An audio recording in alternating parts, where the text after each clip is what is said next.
For decades, the name George Clooney has not merely represented a star, it has stood as an almost untouchable standard, a benchmark of poise, masculine composure, and a commanding presence that modern Hollywood seems to have quietly lost.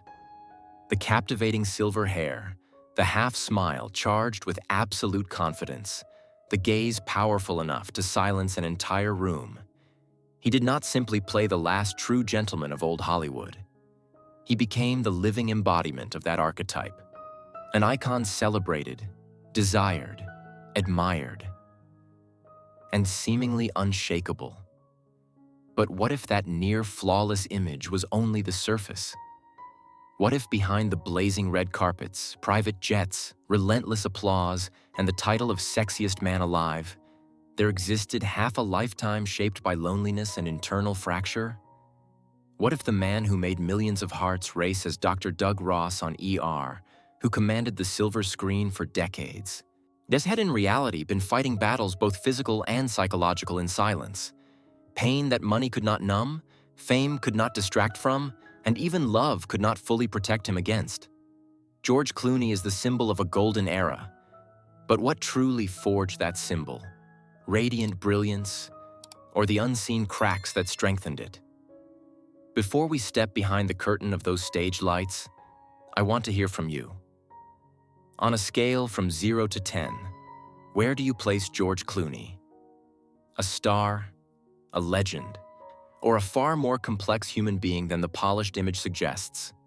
Share your thoughts below and subscribe if you're ready to explore what really lies behind the spotlight, because sometimes the truth is far more compelling than the myth. A mirror under a harsh bathroom light became the first audience George Clooney could not win. Before the world ever applauded him, before composure and effortless charm turned into his public identity, he stood motionless, studying a reflection that no longer obeyed him. Born on May 6, 1961, to Nina Bruce, a former beauty queen and later city councilwoman, and Nick Clooney, a respected television host and news anchor, he entered a family steeped in media, storytelling, and performance. His aunt, the celebrated singer and actress Rosemary Clooney, had already etched the family name into American culture, and distant lineage tied them to Abraham Lincoln. Everything about his beginnings suggested destiny. Heritage, visibility, opportunity.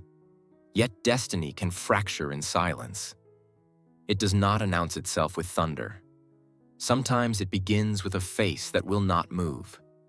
Stillness arrived when he was 13. Bell's palsy gripped the left side of his face and refused to release it for nearly 9 unyielding months. One eye would not close, even in sleep. One corner of his mouth would not respond, no matter how hard he willed it. Mornings became quiet tests in front of that bathroom mirror. Lift, blink, smile. Nothing answered back. In later years, including a conversation with Larry King, Clooney would minimize it with a measured calm, explaining that it clears up, that it takes time and eventually fades. He even remarked, with characteristic understatement, that you wait it out and it passes. But what fades physically can remain emotionally. What he rarely expanded upon was the weight of walking into 7th grade knowing your face might betray you before you speak. He learned to angle his head so his stronger side faced classmates. He laughed before anyone else could. Some children teased openly. Others stared with a silence that felt sharper than words. Fluorescent lights hummed above rows of lockers, and humiliation seemed to echo louder than any diagnosis. Years later, he would admit with disarming honesty, "You learned to be funny to survive." It sounded light. It was not. Humor became camouflage. Wit became armor. The easy grin the world would one day celebrate was forged in self-defense, shaped by the quiet terror of wondering whether he would ever look normal again. Strength did not bloom overnight. It grew in effort. Determined to reclaim command over his own body, he pushed himself into basketball and baseball, chasing proof that coordination and control still belonged to him. By high school, he stood out as an athlete, disciplined and focused, and in 1977, he tried out for the Cincinnati Reds, daring to imagine a future defined by skill rather than self-consciousness. Being cut in the first round added another silent bruise. There was no spectacle, no dramatic collapse, only a tightening in the chest and the familiar instinct to smile and move on. After graduation, reality proved unglamorous. He cut tobacco beneath the relentless Kentucky sun, sold insurance door to door, stocked shelves, and took whatever honest work he could find. No cameras waited, no applause followed. Just heat, repetition, and long days that demanded resilience more than talent. Yet beneath those ordinary struggles, something extraordinary was forming. I appeared in living rooms across America as a guest on the show, appeared in living rooms across America as Dr. Doug Ross on ER. Audiences saw confidence and magnetic ease.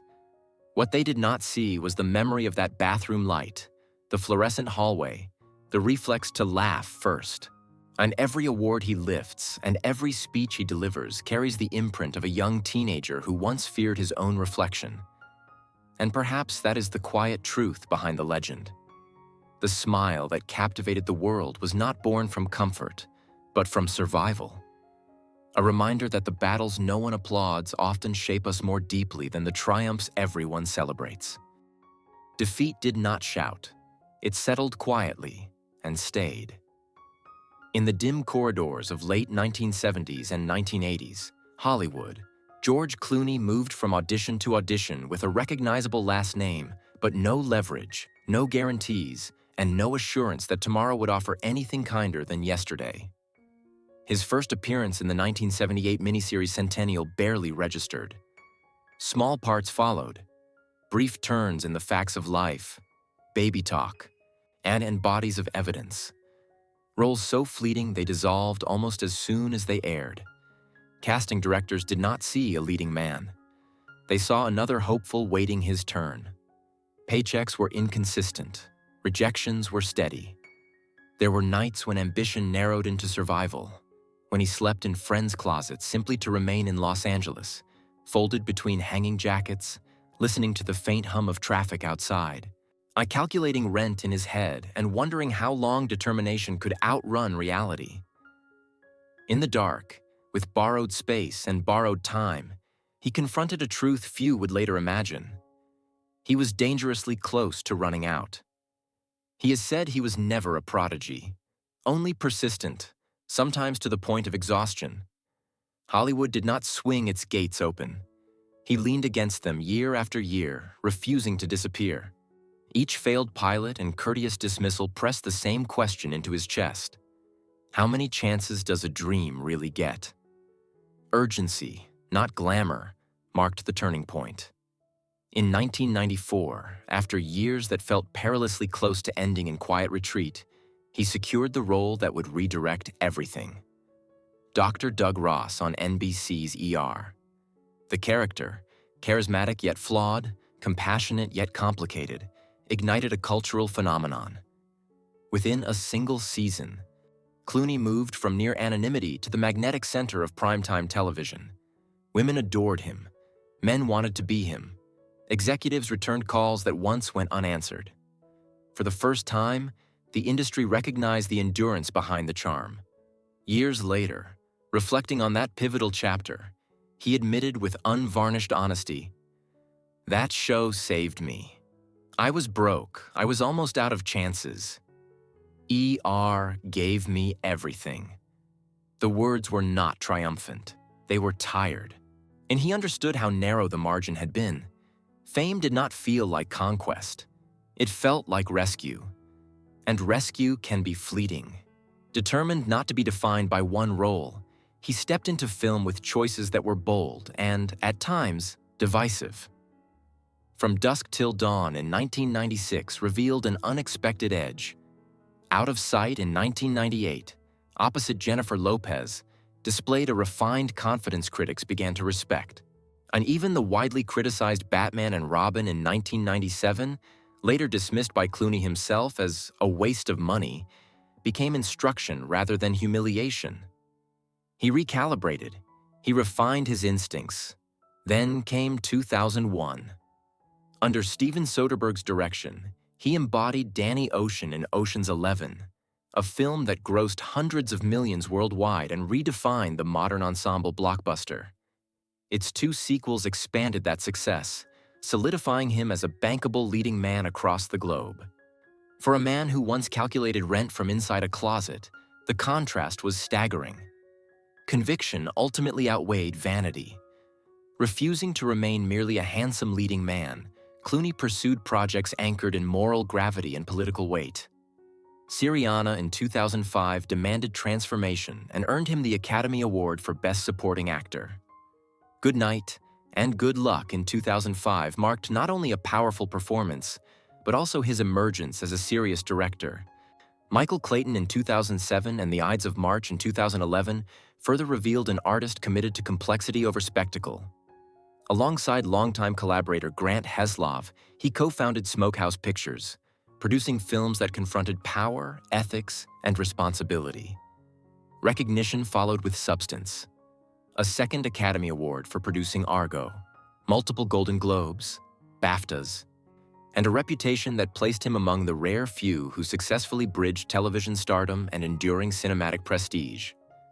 Beyond film, he built ventures that expanded his influence far beyond the screen, contributing to a personal fortune that reached into the hundreds of millions, an empire unimaginable to the young man once folded between borrowed coats. Yet success did not erase that earlier image. The applause grew louder, the contracts larger, the rooms brighter, but he never forgot the quiet arithmetic of survival. The world saw a symbol of effortless confidence, a modern echo of classic Hollywood elegance.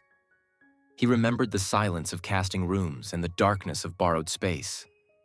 And when new, deeply personal trials began to gather beyond the glow of premieres and standing ovations, it was not fame that steadied him. It was the resilience forged long before the world ever learned his name. Agony did not wait for applause to fade. In 2005, at what should have been a defining summit in his career, George Clooney walked onto the set of Syriana expecting another demanding scene. Strapped to a chair and thrown violently backward for an interrogation sequence, he anticipated impact. He did not anticipate devastation. The force tore his dura, the fragile membrane surrounding his spinal cord, allowing spinal fluid to leak and unleashing a neurological storm that would not quiet. At first, he dismissed it as the cost of the craft. Actors endure. They push through. But within days, endurance became impossible. Sitting was torture. Standing felt unreachable. Even lying still offered no sanctuary. Migraines detonated behind his eyes. The room tilted without warning. Sleep fractured into shallow fragments. The pain narrowed his world until nothing else fit inside it. "You start to think in terms of, 'I can't exist like this,'" he later admitted. That was not exaggeration. It was the voice of a man cornered by his own nervous system. What began as a stunt became a private unraveling, far from premieres and polished interviews. Humiliation deepened what agony had begun. Beneath fluorescent hospital lights that never fully dimmed, he lay motionless, an IV secured to his arm, the faint mechanical rhythm of monitors filling the silence. Even the smallest shift of his shoulder sent a bolt of fire through his spine. So he stopped moving. Hours passed, then nights, as the ceiling became his horizon. I was lying in a hospital bed, unable to move, and I thought, "Is this how it ends?" He remembered. Outside that room, he still appeared to be the composed, silver-haired icon audiences admired. Inside, every nerve protested. Invitations were quietly declined. Public appearances evaporated.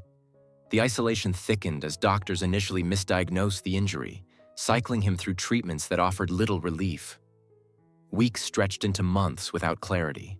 And the fear was not simply pain, it was permanence. Would this be his new normal? Would he ever reclaim the body he once trusted? When the spinal fluid leak was finally identified, surgery became unavoidable. Recovery was slow, uncertain, and punishingly gradual. He described feeling trapped inside a body that betrayed him, a devastating contradiction for a man whose career had been built on composure and command. In that hospital room, stripped of roles and reputation, Monty faced something far more unsettling than physical injury: fragility. Endurance did not roar back, it returned quietly. Progress measured itself in inches. One tolerable movement, one day without blinding vertigo, one careful step forward. Therapy replaced premieres. Silence replaced ovations. In that enforced stillness, perspective took root. Clooney later reflected that the ordeal dismantled any illusion that achievement could shield him from suffering. I realized that success doesn't protect you from suffering. Pain is the great equalizer. Those words were not crafted for inspiration. They were carved from lived experience. The crucible of Syriana burned away vanity and left something steadier behind. He emerged not simply restored, but reoriented, more invested in humanitarian work, more conscious of the invisible battles others carry. Medicine sealed the tear in his spine. Time eased the storm in his head. But the memory remained. And years later, when audiences saw him standing upright beneath bright stage lights, confident and composed, they saw resilience. He remembered the nights when even turning his head felt impossible. The world applauded the icon. He carried the memory of the man staring at a hospital ceiling, waiting for the pain to subside. And that memory, not the awards, not the acclaim, became the quiet measure of his strength. Heartbreak, not scandal or professional failure, carved the deepest fracture in George Clooney's early life. Years before the world crowned him Hollywood's most eligible bachelor, before the confidence of Dr. Doug Ross or the Polish of Danny Ocean, he was a young actor chasing validation while falling recklessly in love. In 1984, still struggling for steady roles, he met actress Talia Balsam, composed, assured, and rooted in a respected Hollywood lineage. Now she carried the calm certainty of someone raised within the industry's quiet corridors. Their connection was immediate, intense, and fueled by the intoxicating conviction that youth mistakes for permanence. By 1989, swept up in hope and impulse, they married in Las Vegas, convinced passion could outrun uncertainty. Friends saw romance, cameras captured smiles. But inside their shared apartment, ambition was already pressing against intimacy, and each of them asking, silently, for something the other did not yet know how to give. Restlessness soon displaced tenderness. As Clooney's career began its slow ascent, he devoted himself to auditions, meetings, late-night conversations that might lead somewhere, and the relentless pursuit of relevance in a city that forgets quickly. Talia wanted presence, dinners uninterrupted, mornings unshadowed by anxiety about the next opportunity. Yet Clooney would later admit he was not prepared for the steadiness marriage requires. The need to prove himself eclipsed everything else. He stayed out later, came home distracted. Conversations grew shorter, silences stretched longer. In a memory he later hinted at, he described sitting at the kitchen table after another unresolved argument, a half-finished glass of water between them, neither willing to say aloud what both already understood. The strain migrated from emotion into flesh. Nice stress coiled tight until it surfaced as severe stomach ulcers. Pain so constant he normalized it. I was in constant pain and didn't even realize the toll it was taking on my body until I found myself in the hospital, he admitted. The diagnosis was medical.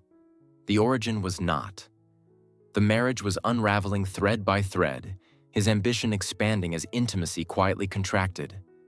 Success demanded momentum. Love required stillness. He did not yet know how to choose. Finality arrived without drama. Because in 1993, after only a few years together, Clooney and Balsam divorced. The paperwork was efficient. The silence afterward was not. Clooney never publicly blamed her. Instead, he turned the indictment inward. I wasn't good at it. I wasn't someone who should have been married at that point. Beneath that statement lay something heavier than regret, the fear that he was the common denominator in the failure. That realization settled deeper than the divorce itself. Odd declaring he would never marry again. The declaring he would never marry again. The public embraced the image. Hollywood's ultimate bachelor, successful, charismatic, unattached. Yet each premiere ended the same way. Applause fading, lights dimming, doors closing behind him as he returned alone. Fame widened, opportunities multiplied, but the vows spoken in Las Vegas lingered like an echo in an empty room. No headlines captured the moment a suitcase was lifted from the floor or a door shut softly behind it. No cameras recorded the weight of realizing that ambition had cost more than he expected. The world saw a man who appeared to have everything. He remembered a promise once made with certainty, and the quiet understanding that he had not been able to keep it. Fame did not soften the silence. It sharpened it. In the years after his divorce, George Clooney did more than recover. He rose to a height few actors ever reach. Twice named Sexiest Man Alive, shadowed by paparazzi from Los Angeles to Lake Como, he became the living emblem of polished masculinity. Tailored tuxedos, easy laughter, effortless charm. Headlines adored him. His romances unfolded beneath flashbulbs. British model Lisa Snowdon, Italian actress Elisabetta Canalis, and WWE star Stacy Keibler.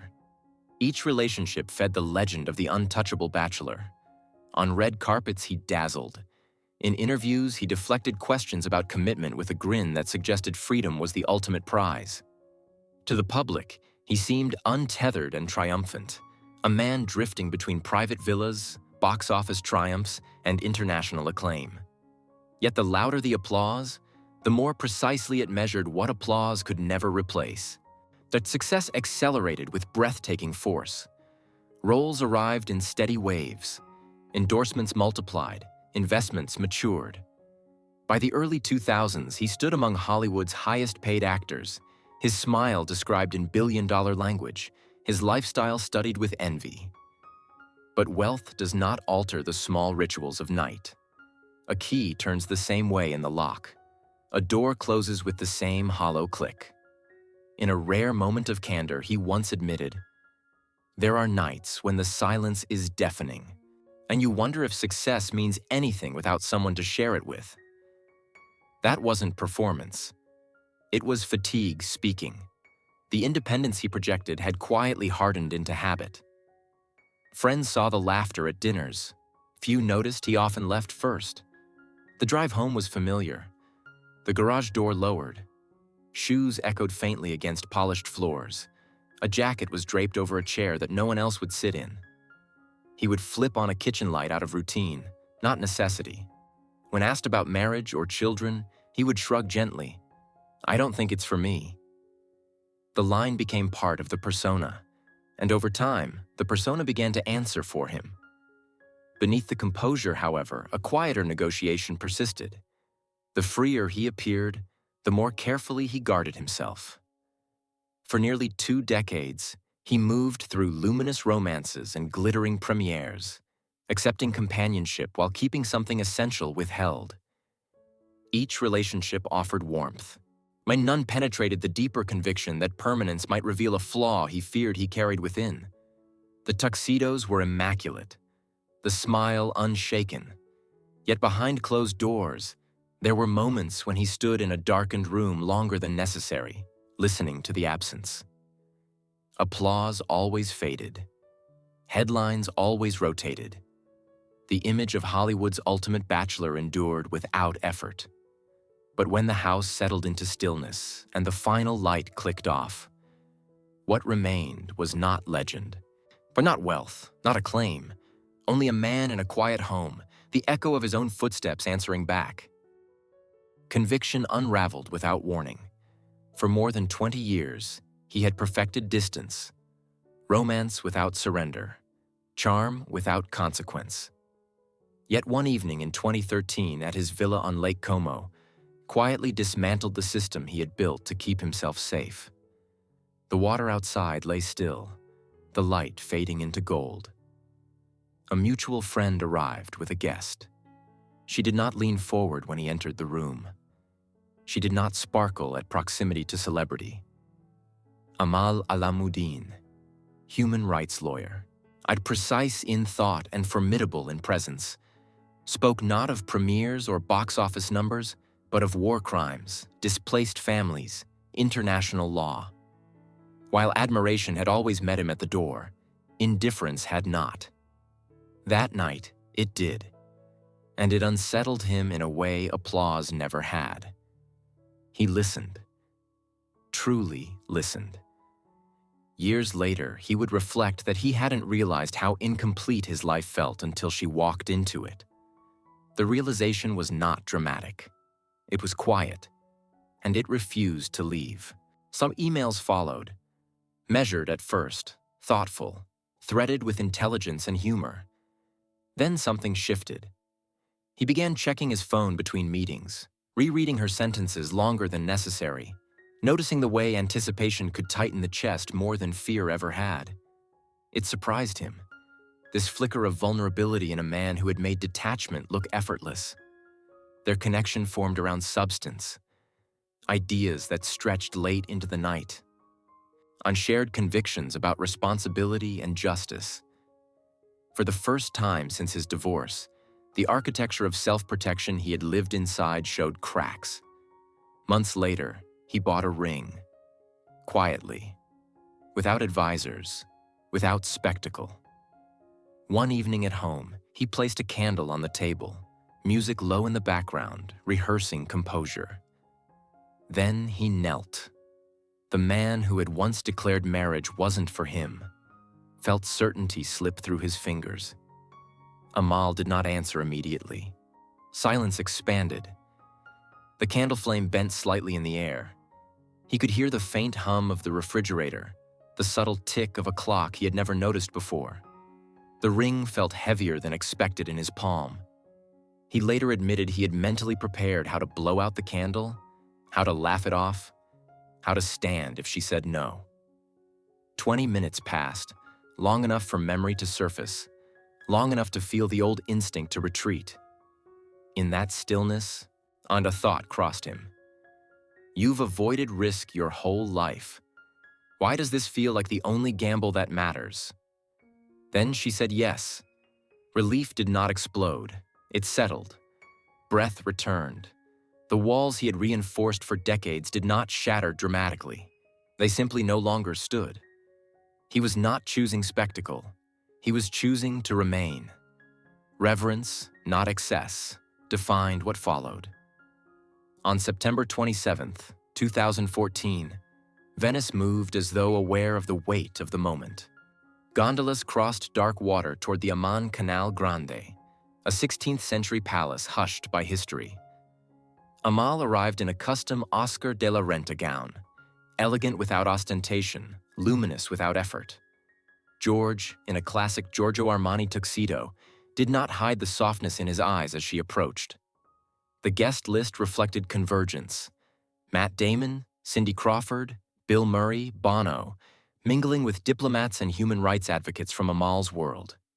Officiated by Walter Veltroni, the ceremony unfolded with restraint. No theatrics, no grand performance, only vows spoken steadily, voices grounded rather than amplified. Those who knew him best heard something unfamiliar. Sincerity without deflection. Laughter and vintage wine filled the reception, but the greater shift had already occurred. For decades, he had insisted he was not built for permanence. That night, he did not redefine himself. He simply stopped arguing with what he wanted. Not more than a decade later, 12 years of marriage, 13 since that evening at Lake Como, the choice still holds. Not because love is effortless, but because it is chosen again and again. As the Venetian night settled over the palace and the last guests drifted into the dark, the chandeliers dimmed.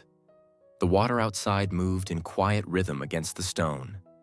No cameras remained. No headlines lingered. Only two figures standing close in the hush after celebration. And the legend of the untouchable bachelor did not end in spectacle. It faded into something steadier. And in that stillness, there was no performance left to give. Pressure exposes what romance politely conceals. When the candlelight of Venice dimmed and the applause dissolved into newer headlines, George and Amal stepped into the unglamorous architecture of marriage, where devotion is measured less by vows than by logistics. Love had united them. Time zones would test them. George remained tethered to Hollywood, film shoots in remote cities, premieres beneath relentless flashbulbs, humanitarian forums demanding presence across continents. Amal continued her work in London and throughout Europe, standing in international courts, defending victims of war crimes, challenging governments with measured precision. The distance was not poetic. It was boarding passes, half-unpacked suitcases, dinners eaten alone beneath different ceilings. From the beginning, they set a rule that sounded manageable and proved exacting: never more than 1 week apart. Some weeks required choreography bordering on exhaustion, cases adjourned, scripts reshuffled, flights taken on little sleep. There were missed calls that lingered in voicemail, quiet kitchens where only one chair was pulled out. "We make it work," George later said without theatrics. "Because she's worth it, every mile, every hour." Over time, he narrowed his orbit. Fewer directing commitments, more selective scripts, intentional returns home. Amal, unwavering in her legal mission, shaped her calendar with family in mind whenever possible. And they built sanctuaries: Lake Como, Los Angeles, an estate in England, not as displays of success, but as anchors against drift. Publicly, they championed one another. Amal stood beside him at summits and premieres. George spoke with visible admiration about her courtroom victories, often insisting, "She's the real star." Yet admiration does not erase fatigue. There were nights when Amal was buried in case files confronting the harshest realities of global injustice, and nights when George returned to a house too quiet for comfort. Still, what endured was steadier than spectacle. A partnership reinforced not by grand gestures, but by deliberate recommitment. Noise grows loudest around what refuses to break. In 2024, as George prepared for his Broadway debut in Good Night and Good Luck, he was based in New York while Amal remained in Europe with their children. Geography ignited conjecture. Headlines hinted at separation. Rumors swelled into whispers of a $500 million divorce. The speculation was relentless, amplified by distance and an industry hungry for fracture. One evening in New York, after rehearsal, George scrolled past a headline predicting the collapse of his marriage. The apartment was silent. For a brief moment, the old instinct, to retreat, to detach, flickered. He had lived alone before. He knew how to survive solitude, but survival was no longer the goal. He set the phone down. The narrative outside the window was loud. Inside, it was simple. "We still love and respect each other. Nothing has changed," he said publicly, calm and direct. Amal, characteristically composed, continued her work without spectacle, offering no fuel to rumor. What outsiders framed as fracture was often scheduling. What appeared like absence was discipline. They had both known loneliness before finding each other. Neither confused temporary distance with permanent departure. The fairy tale script the media sought, either flawless bliss or dramatic collapse, never fit. What endured instead was less cinematic but more resilient. Two adults who understood the cost of walking away and chose, consciously, not to. Fear reshapes a man more than fame ever could. In June 2017, at London's St. Mary's Hospital, George Clooney entered fatherhood at 56, an age when many men are settling into certainty, not beginning again. "I didn't see myself as a father," he has admitted. "It wasn't that I didn't like kids, I just never imagined it." When twins Ella and Alexander were placed beside him, the recalibration was immediate and humbling. The man who had commanded sets and navigated political storms now stood quietly beside two bassinets, aware of how fragile everything truly is. He traded scripts for lullabies, red carpets for midnight feedings. The surprise of twins stunned him. He has laughed about it, but beneath the humor was awe edged with vulnerability.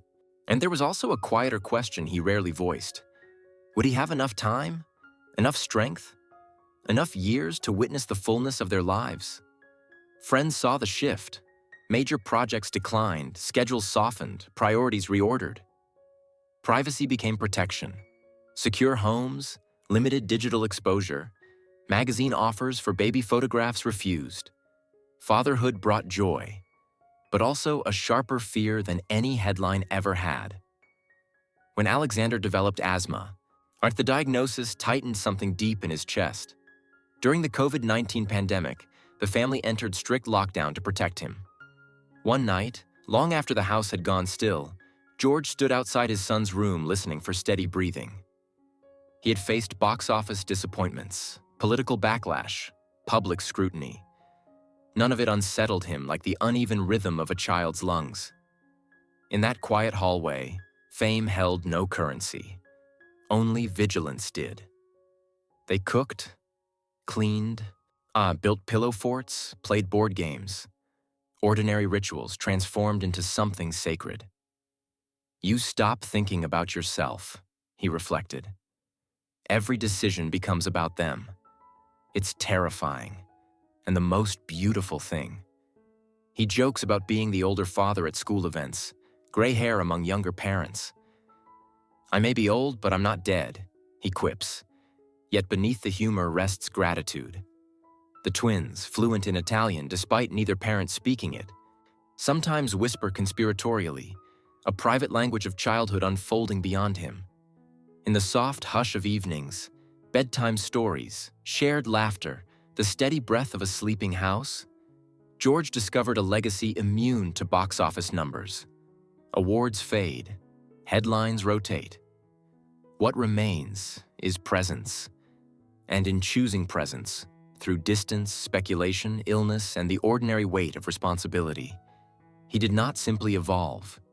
He allowed himself to become what success alone could never make him, not the image of a leading man, but the steady witness to a life he helped create.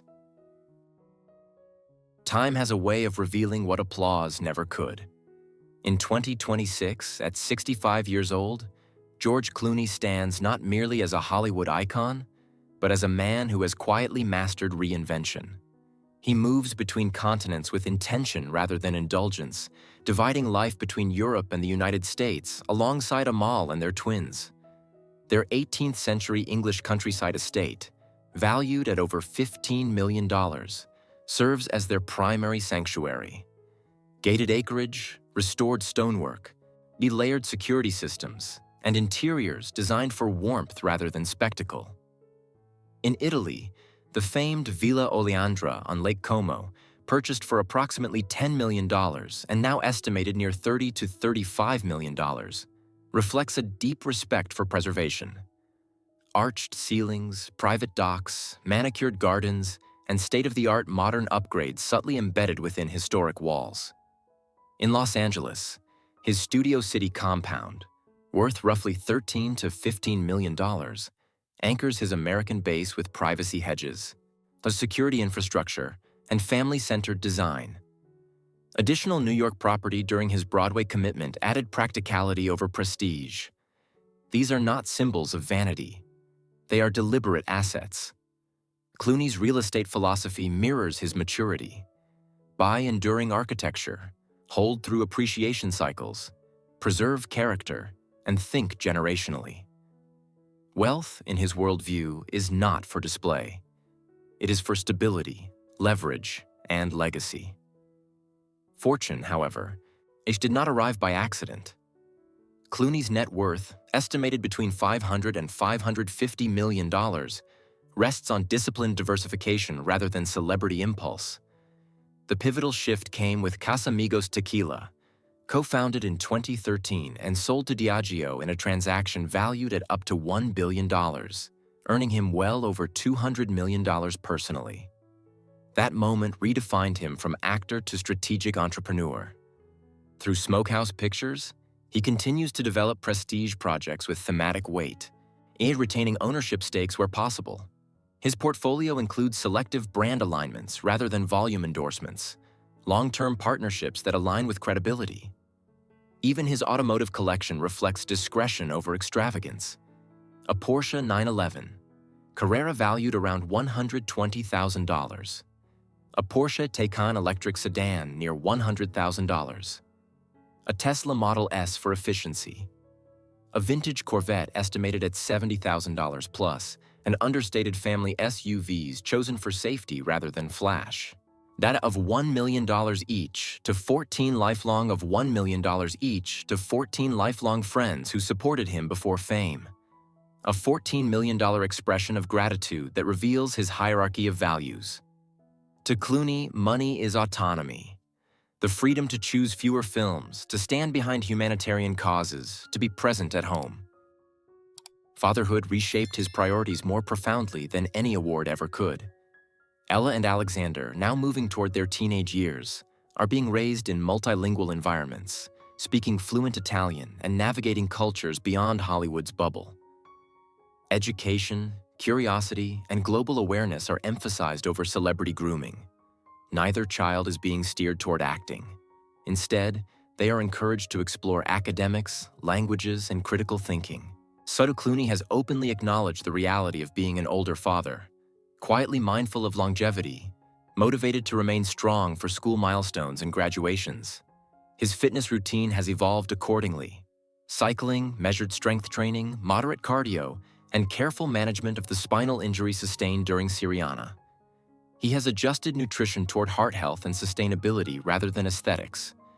There are still days when the old injury reminds him of fragility. There are nights when he listens more carefully than most parents to steady breathing, especially after Alexander's asthma diagnosis. During the global pandemic, the family retreated fully into protective isolation, turning board games, homemade dinners, and improvised pillow forts into sacred rituals. Privacy is fiercely guarded. Magazine offers for baby photos were declined. The greatest luxury in his household is not marble or chandeliers. It is normalcy. Creatively, Clooney has entered a refined phase of selectivity. His Broadway return in Good Night and Good Luck reaffirmed his commitment to journalism, accountability, and moral courage. Film choices in recent years have leaned toward political complexity rather than box office spectacle.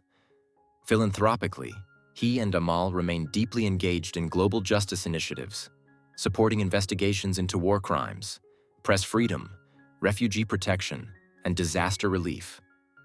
Over decades, charitable contributions are believed to total tens of millions of dollars, much of it structured quietly through foundations and coordinated advocacy. He no longer needs to dominate headlines. Influence has replaced urgency. The tempo of his career has slowed, but the clarity of his choices has sharpened. Silver hair embraced, posture relaxed, confidence earned rather than performed. Clooney today carries a steadiness that fame alone could never produce. Legacy, ultimately, is not measured in villas or valuations, but in evolution. The man who once swore off marriage now protects it. The bachelor who doubted fatherhood now builds his calendar around it. The actor who feared permanence now chooses it daily. His life offers something profoundly human. Proof that identity is not fixed. You can be wrong about yourself and still rewrite the story. You can endure divorce, injury, public scrutiny, and loneliness, and still arrive at peace. The deeper lesson from George Clooney's journey is this: reinvention is not a luxury of youth. It is a decision of courage.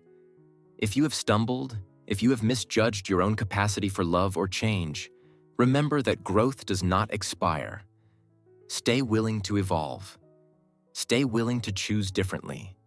If this story resonated with you, if persistence, redemption, not in second chances speak to your own life, consider liking this video and subscribing for more journeys that remind us why resilience matters.